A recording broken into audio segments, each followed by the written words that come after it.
Meanwhile, U.S. Secretary of State John Kerry addressed the press on the sidelines of COP22. John Kerry moved to assure delegates of the American people's commitment to the Paris Agreement. He also called on governments from around the world to continue to fight against climate change. The Secretary of State said he cannot speculate whether the U.S. President-elect Donald Trump would indeed pull the U.S. out of the key agreement, pointing out that climate change is not a partisan issue.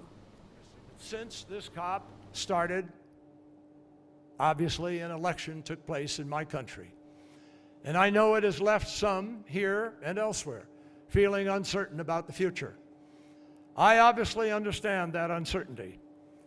And while I can't stand here and speculate about what policies our president-elect will pursue, I will tell you this: in the time that I have spent in public life, one of the things I have learned is that some issues look a little bit different when you're actually in office compared to when you're on the campaign trail. And the truth is that climate change shouldn't be a partisan issue in the first place. Let's now hear what some of the African leaders attending the Climate Change Summit had to say during their address. The parties should build on the momentum gathered in Paris to take the climate change agenda forward and put in place necessary mechanisms for effective implementation on the Paris Agreement on climate change. The development of the rule book to guide the implementation of the agreement must continue to take on board the key elements of the agreement and keep in focus the objective, principle, and provisions of the Convention, including equity and common but differentiated responsibilities and respective capabilities and parity between mitigation, adaptation, and provisions for enhancing means of implementation.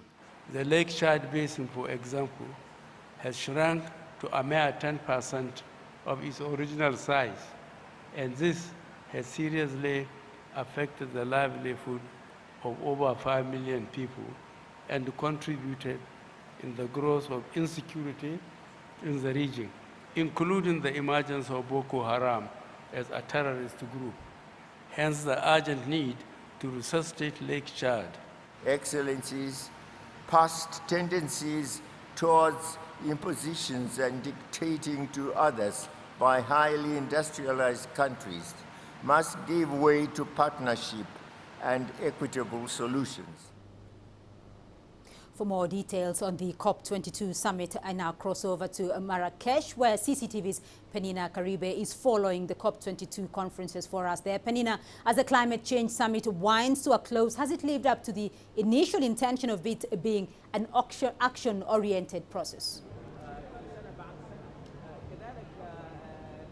Well, there's certainly some action, Beatrice. Today, the US, the EU, Canada, and other countries announced that they will provide over $23 million to help in transfer of technology in developing countries and also aid or boost their capacity building efforts. Of course, this should be used in monitoring and evaluating these countries' progress when they talk about climate efforts. Alongside that, we also had or saw the launch of what is being called the Transparency Fund.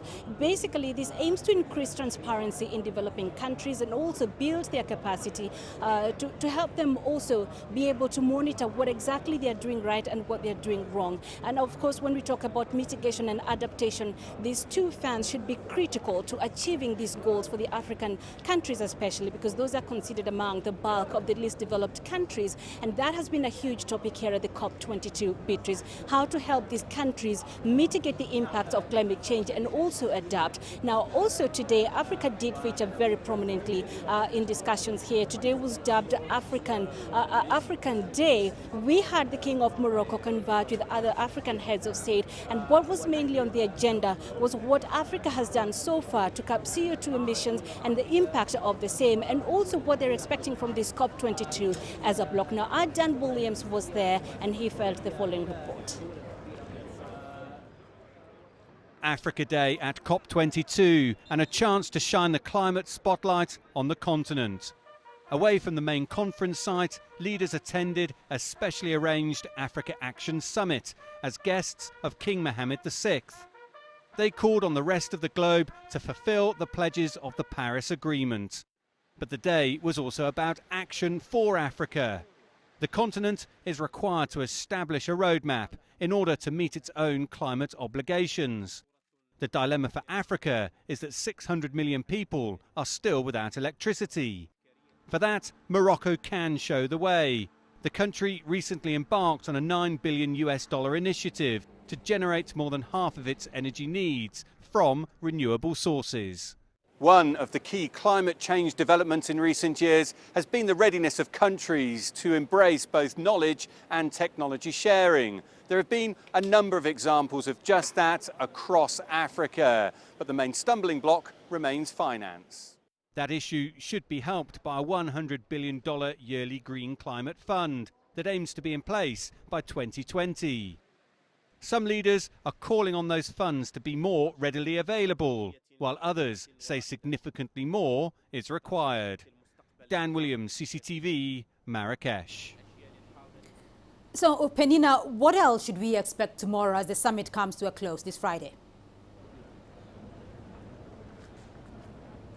Well, as you might expect, Beatrice, a flurry of activities. I mean, you've just had Dan Williams point out the key issues at stake, especially for Africa in this summit. And so we're expecting to see on the sidelines of the main discussions with political heads, also the private sector being roped in. We've so far heard from banks and what they will do on their part to fund, because funding is a key issue in these talks, to fund some of those climate efforts. We're also expecting to hear from the private sector moving forward, how those and political heads of governments generally can merge together to be able to push this Paris Agreement forward. Alongside that, Beatrice, tomorrow the highlight really is what they're calling the high-level meeting on climate action. So we're expecting to hear, of course, from the main parties of the COP22. We're also expecting to hear from the main international organizations and all the other stakeholders, really. And what we expect them to do is outline what each one of them has done so far to implement the climate agreements that are already in place. So obviously lots of expectations from this COP22, but